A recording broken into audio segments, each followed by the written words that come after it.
Here's a good tour story in Philly with Tribe and De La.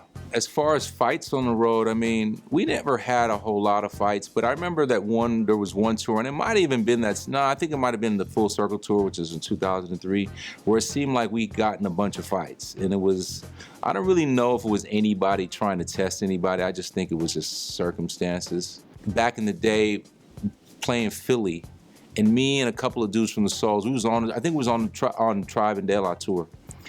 In fact, the funny thing is I probably witnessed and been involved in more kind of stuff with those dudes than just Hyro themselves. But basically, we're on that tour and we're in Philly, and then we decide, someone says, oh, this club right across the bridge in Jersey. Why don't you, it's a hip hop spot, why don't you go, right? And so we go there, and it's cool. And then, we're talking to girls or whatever, and then suddenly this immense, huge brawl breaks out. Like chairs, like one of those movie brawls, like chairs flying, bottles broke over people's heads. And it was crazy because I felt like I was in like a slow motion movie where everything is slow motion and I'm just standing there in the midst of all this chaos, somehow not involved, and somehow we were able to slip out. But that was kind of a notable thing as far as fights are concerned. I always will remember that. This was because it was really a true barroom brawl that I had never seen, but at the club, But an even better tour story with Tribe and De La is in San Francisco, which was, the big show for Souls of Mischief because it was like our homecoming, and this was on the 93 tour with, basically it was the Midnight Marauders tour. Midnight Marauders tour, Bloom, Mind State, and 93 Till Infinity was the records that were all out at the time. And so anyway, Tribe was on, and I'm standing kind of at the sound booth in the crowd with Mace, right?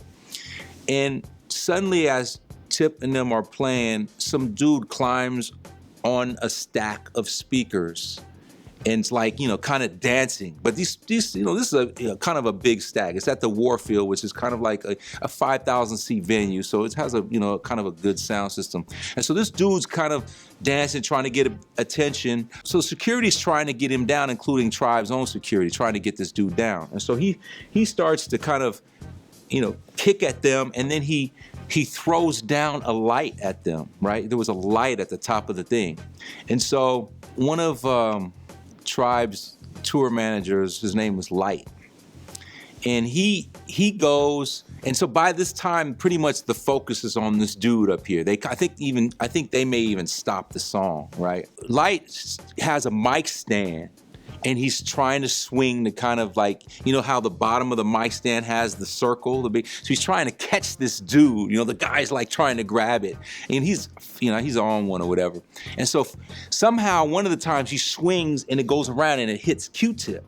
And so now everyone's, on the stage really mad, and everyone's right there. And so suddenly, right, they get a hand on him, and he literally falls off the stand. And then right at this point, Mace goes, "Let's go." Mace is like, Mace is a big dude, so he's running through the crowd, right, to go backstage. And I'm like right behind him. Like when you follow a cop car on the freeway or ambulance, it's like that. They clear the way and you just go right behind him, right? So he's like, oh, this is going to turn into something. And so basically the dude gets pulled off and literally gets stomped.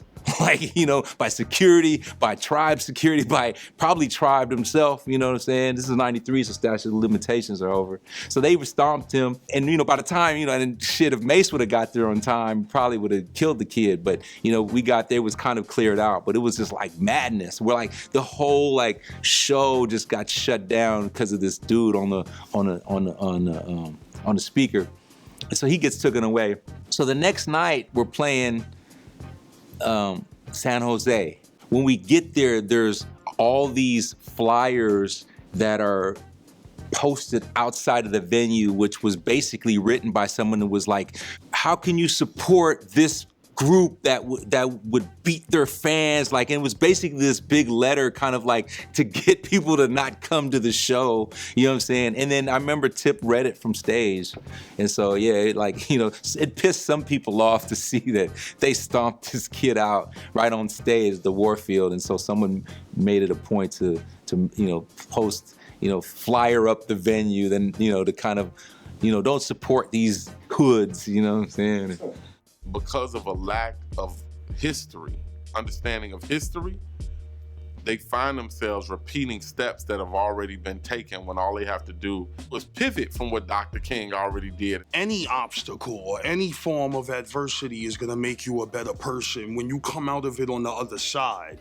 You're not gonna wanna hear that at the front of it. Everybody should always aspire to be the person that they're not and do what it takes to become that person. I had a bow on the bus, basically, like a long stick, basically a bow. So I just grabbed it and just started blah, blah, blah at the little, you know, the controller for the air conditioning. And the only thing that made me stop was the bus driver was like in shock. He was like, no, what are you doing? Stop.